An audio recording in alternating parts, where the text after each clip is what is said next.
I've been a therapist for many, many years, and I noticed very early on in my therapy that every client that came in for whatever issue, behind their issue is the issue of confidence. So when I worked with people to lose weight, which was my speciality, a lot of my clients would go, yeah, I did really well until I went out for pizza with my friends and I just couldn't ask for different food.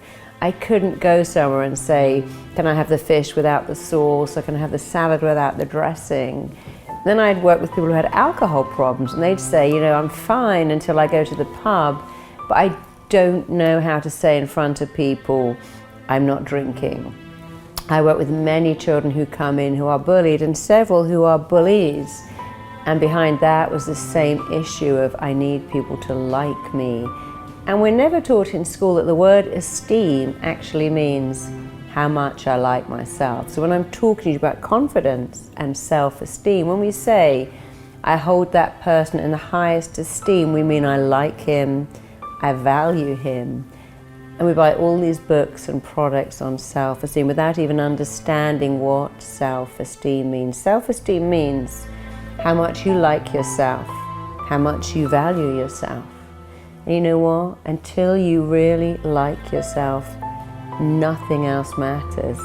Often my neighbours, because I work so much at home now, will go, oh, I saw this movie star coming to your door, because they always turn up in a limo with a bodyguard, or I saw this famous model leaving your house, and why are they seeing you? They're perfect. But people who have everything often don't have the one thing they really need, high self-esteem. It's why so many people who make it and who we look at and envy, like Robert Downey Jr. or Philip Seymour Hoffman or Heath Ledger, end up taking a lot of drugs and destroying themselves because they try so hard to make the world like them, and they succeed, but you have to like yourself. So if you're lacking confidence in any area of your life, that may be in your career, that you can't sell, or you can't pitch, or you can't speak, or you're not very good at going for an interview. It may be that you can't go for a promotion, or in your job you're not able to speak up and share your ideas. It may be in your professional life that you're not attracting the kind of person you'd like to share your life with because you don't feel good enough. Maybe even in your area of your health, you don't go to the gym because you don't feel you're good enough to go to the gym. You don't ask for particular foods because you haven't got the confidence to go, I don't eat pizza or fries. So whatever it is in your life that you want, when you work on your confidence, everything starts to fall into place. So I have some patients who are very confident at work, but terrible in relationships because they can put on an act and work, but they don't feel lovable. I have other people who have a nice relationship, but a terrible career because they can't get promoted. I have other clients who seem to be quite arrogant, but they're really convincing everyone else that they're worth it because they don't actually believe it.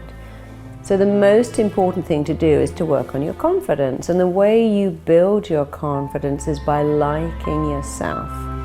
So I want you to imagine right now, if you really, really liked yourself, how different would your life be? Just close your eyes and imagine if you liked you.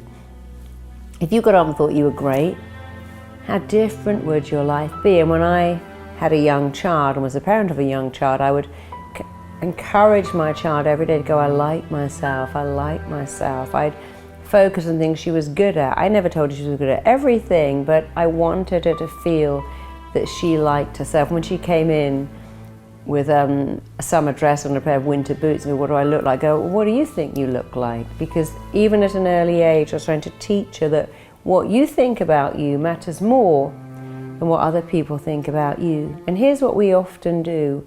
We try so hard to make people like us. We have something on our head that goes, please like me. And that behavior doesn't make people like you. It makes them take you for granted. It makes them bully you.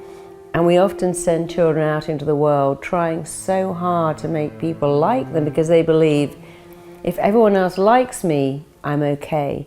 I see that with young women and young men just new to the dating scene, trying so hard to please the person they're dating.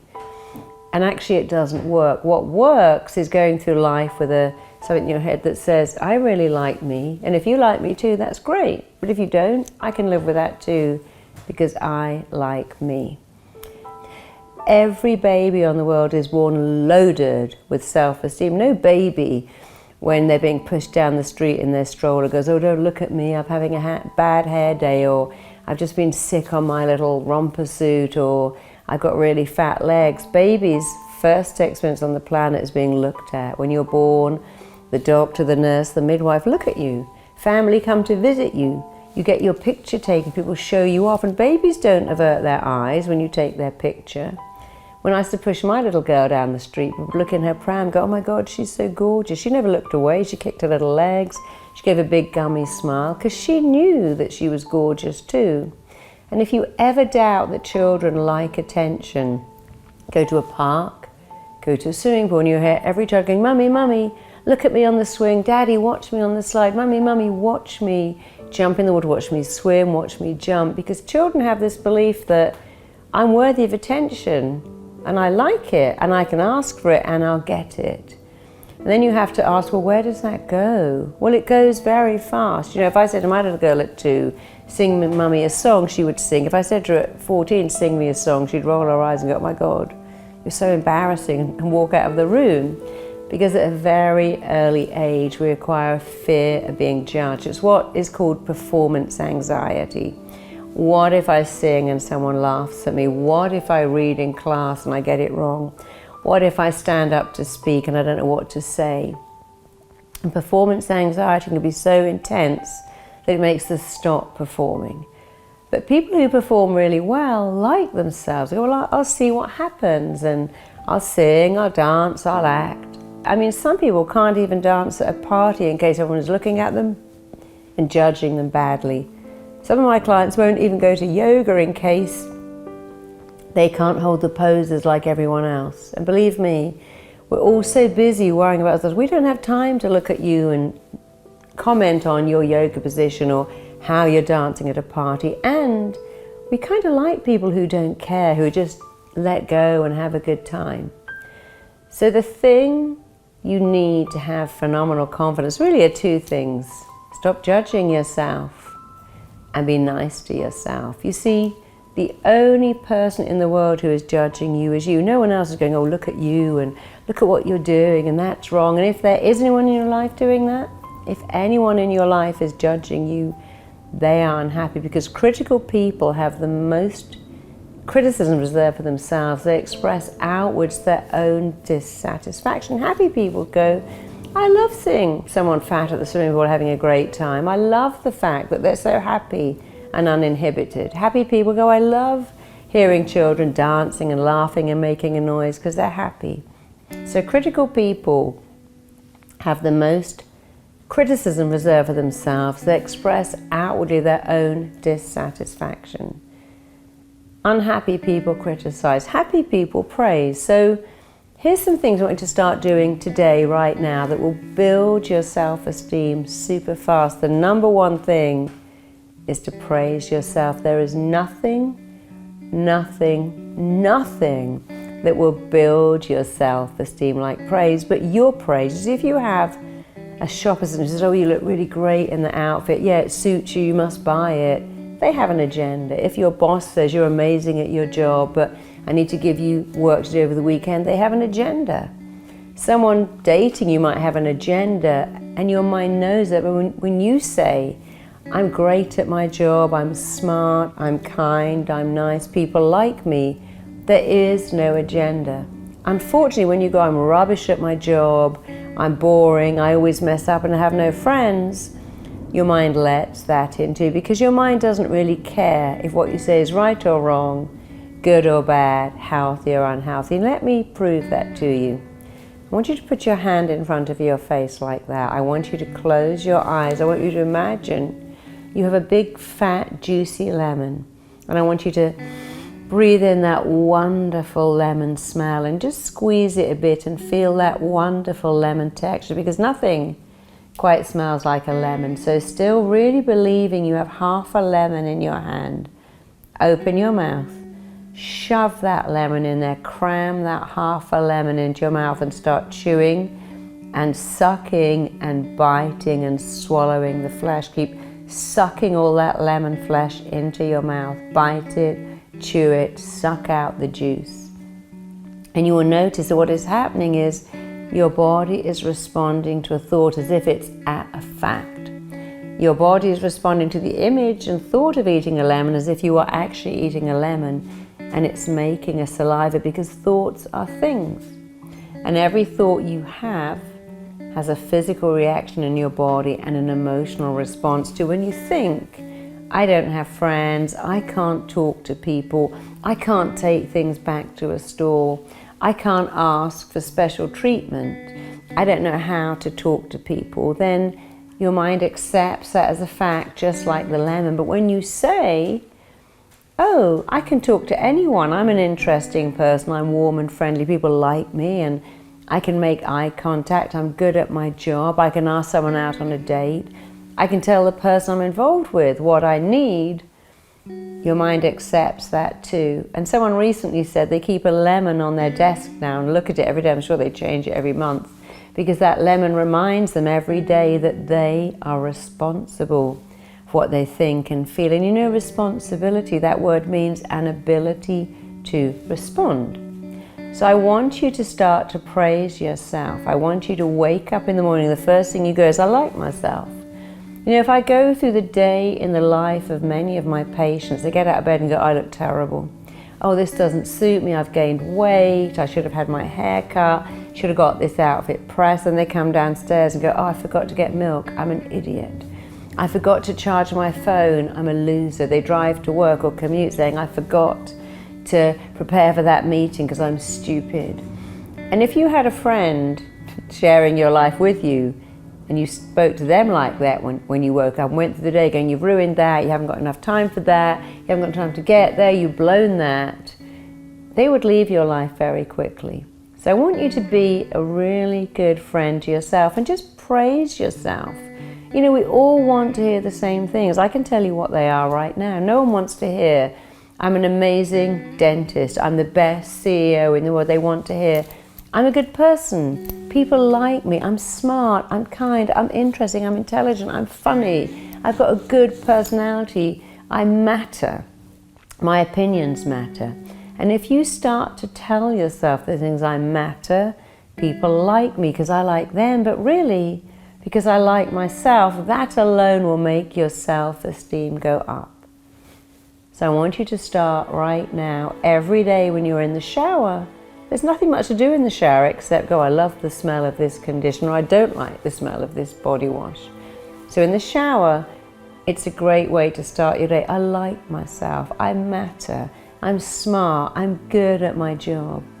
Here's something very useful to say, I have phenomenal coping skills. I cope with stuff, I've got great coping skills. You see, we all have a brilliant brain. You have a brilliant brain. When you have a brilliant brain, you have one choice.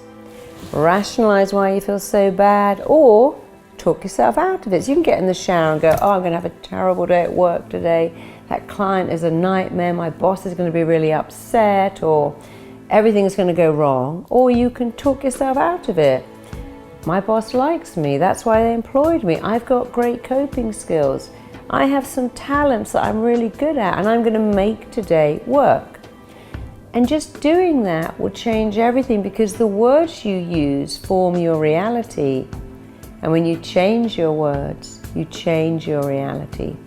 So the first thing to remember is nothing will boost your self-esteem like praise. Second thing to remember is the way you feel about anything is down to just two things: the pictures you make in your head and the words you say to yourself. And the pictures you use and the words you use form your reality. And when you change your pictures and you change your words, you change your reality. Because your brain is always looking for how you feel because of the pictures you use and the words you use. So if you're writing a blog, let's say, and go, oh, this blog is awful, no one's going to read it, I can't write, what I have to say is really boring, then you will start to believe that. If you write a blog going, well, this is interesting and I really like what I've got to say, I'm sure someone somewhere is going to love what I'm saying, you'll start to feel very different. You see, there is nothing but the pictures and the words. So let's imagine You could hold a butterfly, it's very pretty, but you probably wouldn't hold a moth. You might put a caterpillar on your arm, but not a worm. You might hold a little ladybird or a ladybug, but it's unlikely you'd hold a cockroach, purely because they make different pictures. But you can change the pictures at any time at all, and you can change the words. So if your words are, I'm terrified of speaking in public, it's a nightmare going for an interview. I'm having a heart attack just thinking about asking my boss for a raise. I'm freaking out about asking that nice person if they want to come on a date with me. You're responding to those words, terrified, heart attack, nightmare, freaking out. But when you change the words to, I can speak in public, I'm going to practice, and I get better and better, I make eye contact, I'm really good. My boss likes me, I can go in and explain why I need a raise in a really logical way, and it's going to work. And I can ask that person on a date because I'm an interesting person. You see, the words you use change the pictures. A lot of people go, I'm not visual, I can't visualize it. You know, that doesn't matter. The words are more important than the pictures because words make pictures. So keep changing your words. Don't say I'm terrified about going for an appraisal at work, because an appraisal at work isn't terrifying unless you use the words, it's terrifying. Say it's a challenge, it's an opportunity, a situation. You see, when you use very intense words, this is a nightmare, this client is killing me, I'm dying under the pressure here, you get a very intense reaction. And when you use different words, you have a different reaction. And if you look at really confident people, they're not so different from you and I. They do a few things differently. Number one is they like themselves. You can criticize them a little and they won't let it in. They go, well, you can have an opinion that I'm boring or not interesting, but I don't have to let that in because I don't believe you. The second thing is they dialogue with themselves in a really good way. They're very good at letting in praise and they praise themselves. They're very good at not letting in criticism and they don't criticize themselves. If I said to a confident person, I love that speech, you go, thank you so much, I loved giving it. If I said that to an unconfident person, they go, oh, it was terrible, did you notice that I stuttered on that word and actually I forgot the best bit? If I said to a confident person, I really like your blog, I go, thank you so much, next week's is even better, you want to read that? Unconfident person, I go, I don't really know what I'm doing and my friend's blog is so much better. If I said to a confident person, I love your jacket, they go, I've had it for 2 years and it needs cleaning. That's what a negative would say. Confident would go, yeah, it's my favorite jacket too. I love this jacket. It's my favorite. So when someone praises you, it's like someone giving you a gift. You must let it in. And if you really want to grow in confidence, when someone gives you a compliment, say thank you, but then start adding to it, yeah, I loved writing that book, I love my job, I love selling, yeah, I particularly like these shoes, they're my favorite. So when you get praise, don't reject it. That's like giving someone a gift back. Accept it and add to it and praise yourself every day.